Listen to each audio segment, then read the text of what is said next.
काफी सारे लोग जो फेसबुक पे हैं, इनकी ओर निर्देश करते हुए मैं कहता हूँ, आप में से कोई भी टीचर हो या स्कूल चलाते हो या ट्रस्टी हो, तो आपको बहुत बड़ा नमस्कार। क्योंकि ये चित्र जो हमारा घर है, ये हमारा प्लेनेट जो है वो हमारा घर है। ये घर हम बच्चों को बता देते हैं बचपन में, वसुधैव कुटुंबकम जिसको कहते हैं। अभी हम महाराष्ट्र में मराठी में कहते हैं विश्वची माझे घर, ये सारी दुनिया जो है वो मेरा घर है। तो सबसे महत्व की जो बात है, इस सेवा में यदि हमें उपस्थित होना है, तो क्यों हम गली से दिल्ली की सेवा तक सीमित रहे? वो तो करेंगे ही, जैसे घर की सेवा तो करेंगे ही, व्यवसाय में जो सेवा है वो भी हम करेंगे, देश की भी करेंगे, पर हमारी पृथ्वी की भी कर लेते हैं। तो एक थोड़ा सा दायरा हम बच्चों का बढ़ा देते हैं कि पृथ्वी की सेवा यदि करनी है तो हरियाली की सेवा, तो ये तो बहुत बड़ी सेवा होती है। तो हमें बचपन में सिखाया जाता है कि पेड़ को बचाओ।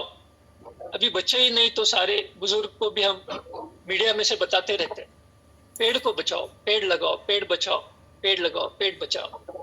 तो ये ध्यान में लाना जरूरी है दुनिया के सारे छात्रों में। मैं केवल भारत की बात नहीं करता, क्योंकि भारत का हृदय इतना बड़ा है कि हम केवल भारत के बच्चों की बात नहीं करते, हमारे हृदय में सारे बच्चे आ जाते हैं पूरी दुनिया के। तो हृदय जितना बड़ा रखेंगे वैसे दिमाग उतना बड़ा चलेगा।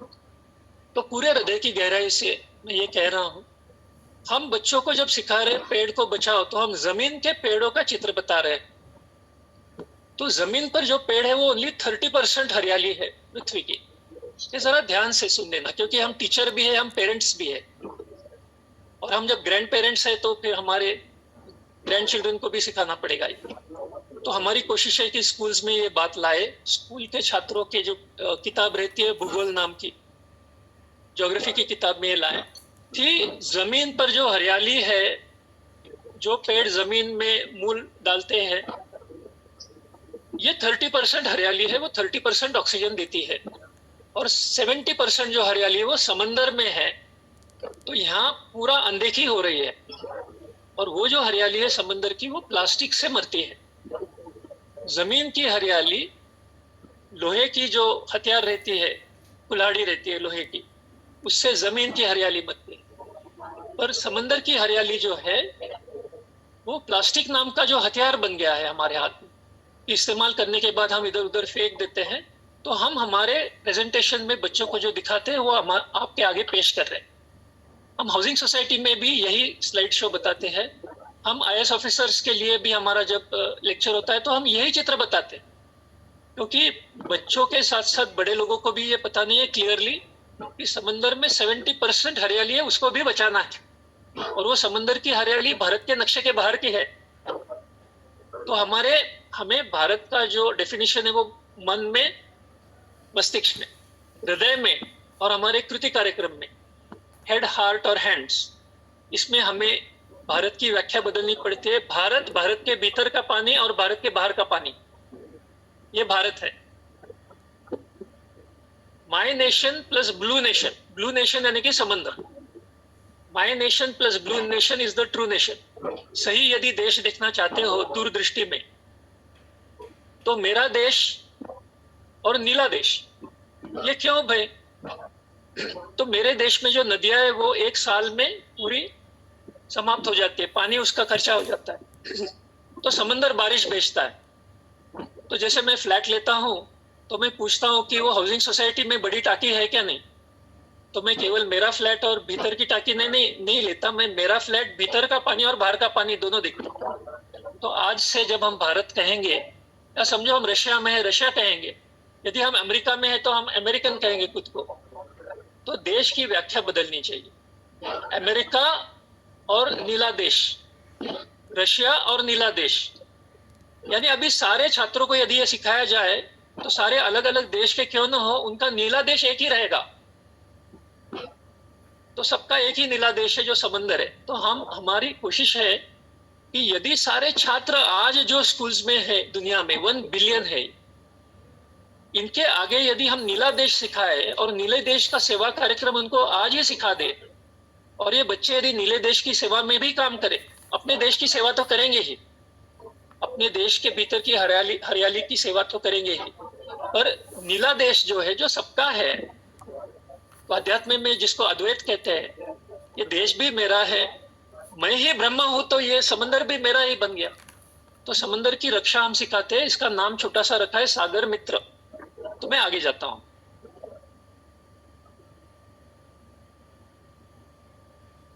ये संस्थाओं का नाम है जो हमारे साथ है, इसमें मैंने ज्यादा देर नहीं जाऊंगा मैं। एक है कि हम लोगों ने 2011 में 150 छात्र लेकर ये शुरू किया था। आज हमारे पास तीन देश में 3 लाख छात्र हैं। तो ये सारा काम छात्रों ने किया है, क्योंकि छात्रों का काम देख के अगले स्कूल के छात्र काम करते, हमारा सुन के नहीं करते। हम उनको बच्चे काम कर रहे हैं बताते हैं तो बच्चे काम कर लेते, अनुकरण करते। तो 2011 में हमने शुरू किया। 2015 में इन बच्चों को ओशन हीरो नाम का इंटरनेशनल अवार्ड मिला। वीडियो चालू करना, स्क्रीनशॉट मारूंगा। ये म्यूट करवाना पड़ेगा किसी को। म्यूट कर दीजिए। ठीक। और कुछ लोग हाथ ऊपर कर रहे हैं, तो मेरी उनसे एक रिक्वेस्ट है कि हमारी बात होने के बाद हम क्वेश्चन आंसर्स लेंगे। जी। हाँ। तो मैं जो कह रहा था, इन बच्चों ने इतना अच्छा काम किया 2018 से 11 से लेकर 2015 में। 2015 तक हमारे यहाँ 61,000 बच्चे हो गए। और ये रोज प्लास्टिक को उठाते हैं। तो रोज कैसे उठाएंगे? तो उनका घर हम कार्यक्षेत्र करके दे देते। पूरी पृथ्वी बताते, उनको कहते हैं आपका घर पृथ्वी का एक हिस्सा है। आपके घर में 3 या 4 नागरिक पृथ्वी के रहते हैं, तो आपका उत्तरदायित्व है कि आपके घर के नागरिकों का प्लास्टिक उठाओगे। ये घर बैठे हो जाता है रोज। जैसे घर के लोगों की कागज की रद्दी हम उठाते हैं रोज के रोज, वैसे घर का प्लास्टिक ये उठा के महीना भर रखते हैं एक बैग में। ये हम सिखाते हैं बच्चों। तो इन बच्चों ने इतना बेहतरीन काम किया कि 2015 में 3 टन प्लास्टिक लाया। तब हमारे लिए वो बहुत बड़ी बात थी। साल भर में 3 टन प्लास्टिक लाया बच्चों ने। तो ये प्लास्टिक जब स्कूल में आता है तो हमारे पार्टनर है प्लास्टिक की कंपनी, तो वो खरीद लेते हैं वो प्लास्टिक। देखो, ये भी एक अनोखी बात है कि जो प्लास्टिक आता है घर से स्कूल को आता है, वो महीने में एक बार, महीना भर वो बच्चा, लड़की, राजकुमार या राजकुमारी घर में इस तरीके से रख लेते हैं महीने का प्लास्टिक। केवल क्लीन और ड्राई प्लास्टिक, हाँ यस, तो एक क्लीन और ड्राई प्लास्टिक वो रखते हैं जो नेहा जी आपने बताया वैसे ही। तो ये महीने भर का रखते हैं और फिर वो स्कूल में लाके एक दिन दे देते हैं। उनको स्कूल कोई तारीख दे देती है, अलग अलग तारीख अलग अलग स्कूल देते। तो उस दिन स्कूल में यदि 1000 छात्र हो तो 1000 के 1000 तो नहीं लाते। अभी तक मानवता उतनी उत्कृष्ट नहीं बनी है, उतनी उन्नत नहीं है। प्रगत है पर उन्नत नहीं। प्रगत का मतलब है संख्या बहुत है हमारी, स्कूल में उतने बच्चे जा रहे हैं, ये प्रगति है। पर उन्नति का मतलब है हर एक लड़के को उसी लेवल तक लाना मुश्किल होता है। तो 30% पार्टिसिपेशन आ जाता है, जो भी बेहतरीन। तो 100 में से 30 बच्चे लाते हैं। तो ये 5वीं के 30 बच्चे, 100 में से 30 बच्चे यदि लाए, तो ये सारा प्लास्टिक इकट्ठा होते ही उन बच्चों को समझ में आता है पहली बात कि मैं अकेला करती हूँ। क्योंकि लड़की हो तो वो सोचती है मैं अकेली लाती हूँ तो इतना लाती हूँ। 1000 जब छात्र लाते हैं तो ये छोटा ट्रक भर जाता है। तो उनको ये लेसन मिल जाता है बचपन में ही कि लीडरशिप ले लो, अकेले कर लो, बाकी आ रहे हैं नहीं आ रहे नहीं सोचना, भीड़ के साथ थोड़ी ना बदलना है। तो ये बच्चे ऐसी बातों को अच्छा सुनते हैं। उनका हृदय फरिश्तों का हृदय है। तो उनको हम जब कहते हैं भीड़ के साथ बदलोगे क्या अकेले बदलोगे लीडरशिप लेने के लिए, तो फिर वो थोड़ा सा प्लास्टिक लाते हैं। उसके कुछ नियम है, मैं बताऊं। बच्चों के सेफ्टी के लिए नियम है, बच्चों का इसमें पॉजिटिव पार्टिसिपेशन। तो ये बच्चे जब लाते हैं तो हम वो प्लास्टिक को खरीद लेते हैं, हमारे पार्टनर से खरीदने वाले, और उसका रिसाइकलिंग होता है। मैं उसके चित्र बताऊंगा। तो जो कि 2015 में 61,000 बच्चों ने, छात्रों ने, हमारे राजकुमार राजकुमारियों ने, सागर मित्र और सागर मित्रिन, तो उन्होंने 3 टन लाया। तो अंतरराष्ट्रीय स्तर पे उनको ओशन हीरो अवार्ड मिला। ये बताना जरूरी है क्योंकि सारा कर्मयोग उनके छोटे छोटे हाथों से हो रहा है। उनके कर्मयोग के बलबूते हमारी आवाज ऊंची हो जाती है।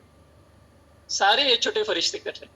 ये कमिंस इंडिया एक कंपनी है जो पुणे का, जो मेन हमारा काम है, पुणे पिंपरी चिंचवड़, इसका खर्चा चलाते हैं। तो सरस्वती के साथ जब लक्ष्मी भी आ जाती है तो गणेश जी भी वहां दिखने लगते हैं और शुभारंभ हो जाता है बड़ा।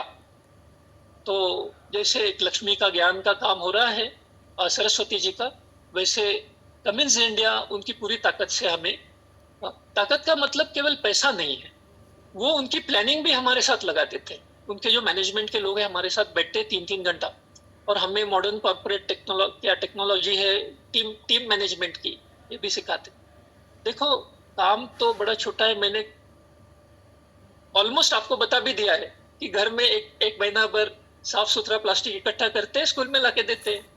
इसको बच्चों ने मराठी में ऐसे कहा है, घरात साठवा शाळेत पाठवा, घर में इकट्ठा करो स्कूल को भेज दो। बस चार शब्दों में कर दिया उन्होंने। तो अभी इसको हम ऐसे देखेंगे कि 150 बच्चों ने जो शुरू किया, वह भी 3 देशों में 2.5 लाख के ऊपर छात्र बने हैं। भारत के अलावा जो 2 देश है, वो न्यूयॉर्क में गवर्नमेंट स्कूल्स में अपना काम चलता है, सागर मित्र का, फ्रेंड्स ऑफ ओशन। और अफ्रीका में मोरक्को नाम का देश है, इस्लामिक देश है, वहाँ अरबी भाषा में बच्चे सीखे हैं। वहाँ उनको अरबी भाषा में सागर मित्र सिखाया जाता है, जिसको अरबी भाषा में कहते हैं अज़दीक अल मोहत। तो हम भारत के, हमारा हृदय तो अद्वैत है, अद्वैत का हृदय है। इस सारा विश्व ले लेते हैं तो दुनिया के 197 देश तो ले लिए हैं हृदय के भीतर। तो ये तो सब हमारे ही है। इन छात्रों को उनकी भाषा में सिखाएंगे तो फ्यूचर जो छात्र है वो कहेंगे कि नीला देश भी हमारा है, हमारा देश हमारा है, और हम सब मिलकर नीला देश की सेवा करें। चलो सबसे पहले हम उनको कहते हैं कि स्टील की बोतल को शिफ्ट हो जाओ। तो इसमें हमें यश ऐसे मिला है कि हमारी ट्विन सिटी जो है, पिंपरी चिंचवड महानगर पालिका, इन्होंने 16 स्कूल से शुरू किया, और स्टील की बोतल और स्टील का टिफिन बॉक्स खरीदने के लिए गवर्नमेंट पेरेंट्स को पैसा भेज देती है। देखो ये क्या हो रहा है। आज यदि महाराष्ट्र गवर्नमेंट तय करे कि हर पेरेंट जो स्कूल में बच्चे को शरीक करता है, उनको हर साल स्टील का बोतल और टिफिन बॉक्स के लिए पैसा बैंक में भेज रहे, तो फिर ये बच्चे जब खाना खाने को, उनका दोपहर का खाना होता है ना, गवर्नमेंट स्कूल की बात है, ये जब खाना खाने को आते हैं तो हमें स्टील की बोतल बताते हैं कि हम प्लास्टिक की बोतल इस्तेमाल करना बंद किए हैं, स्टील की बोतल इस्तेमाल करते हैं। और आपको उनको पूछो फिर स्टील की बोतल क्यों, तो वो कहते हैं पंछी मछली को बचाने के लिए, समंदर की हरियाली को बचाने के लिए। ये नहीं कहते कचरा उठाने के लिए। ये कचरा उठाने वाली बात दिमाग से आती है, साइंस की है। पंछी मछली को बचाना जो प्लास्टिक से मर रहे हैं, ये हृदय से बात आती है, अध्यात्म से बात आती है।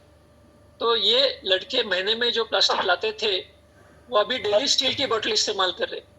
तो उनका डेली रिमाइंडर है कि वो सागर के सेवक है। तो जब वो खाना खाने को बैठते हैं ना, आफ्टरनून मील्स रहता है, किसी की आवाज, ओके कोई दिक्कत नहीं, आवाज आए तो फिर दिक्कत नहीं, बंद करते रहे। तो स्टील के बोतल की बात मैंने कह दी क्योंकि ये दोहराई जा सकती है। इसके बारे में बाद में हमें फोन यदि करते हैं, या ट्यूसडे को हमारी हेल्पलाइन रहती है, ट्यूसडे को हमारी जूम मीटिंग होती है 8:30 बजे।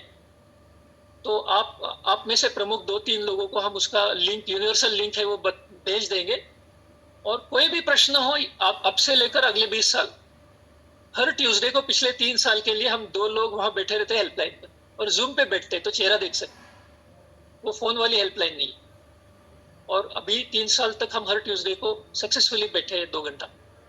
तो ये हेल्पलाइन की बात मैंने कह दी। स्टील के प्रोग्राम के बारे में, इसको कैसे इंप्लीमेंट करना है, इसके बारे में बाद में बात कर सकते हैं।